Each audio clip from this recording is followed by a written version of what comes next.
Here's a clip from this week's episode of Cooking Issues with Dave Arnold. Yeah. All right, why don't you pour that, and then I'll read the next question.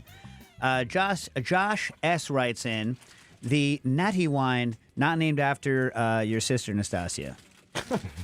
No. Yes, I know. Does she like it? Nice. I don't know. I have no idea. Oh, it's like I gotta give John something to rinse. You don't have any idea at all? Come on, man. You haven't ever made that like wisecrack on her? She doesn't like that. She hates wisecracks. Anyway. She does. All right. So the natty wine trend in my area has really just been a celebration. Ooh, all right. Josh is going to go hardcore on you. You ready for him to go hard in the paint? Yeah, sure. All right. The natty wine trend in my area has really just been a celebration of flawed wine. Flawed wine. And by the way, I have to say, in my own defense, like I'll say, give me whatever you want. Just make sure it's not overtly flawed. That's what I usually say. Exactly. Yeah. So in Josh's area, he thinks it's been a celebration of flawed wine. What do you think it should be, I guess in contradistinction to that, or should it be at all? All right, go. Well, not all natural wine are flawed. I mean, it's became flawed because there's lacking of other substance that protect the wine, like sulfites, for instance.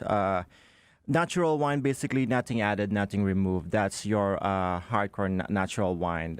So there is it's very prone to flaws, but also there are some instances with very high NVA, volatile acidity, but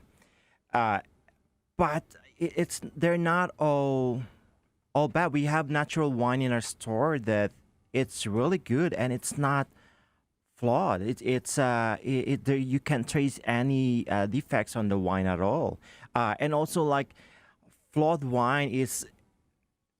Like champagne was a flawed at some point in 1600s, 1700s. Bubbles was a bite your tongue. Exactly, a defect on like a wine. And same thing, oxidation is also like a bad for lots of wine. But if you drink sherry, you want oxidation. So yeah, drink a good natural wine. And also, it's not like a new thing. Natural wine is a new thing. In France, they've been doing natural wine since like 1950s, basically. In the 80s, it became really big until now. But in America, we're just getting the whole trend of natural wine. So, Quinn, we're eating the Hawkins cheesies with this. I think Joe Hazen's appreciating the Hawkins cheesies. It's like a cheesy plus plus, right? Wow. It's like it's like a Cheeto plus plus. Cheeto plus plus. It's like if Richie and whoever the other guy was, when they came up with the language C, right? This is C++, this is Cheeto plus. I like the texture on this better, but I like the cheese flavor on the Cheetos better. I don't know, man. Them's fighting words. Now, okay.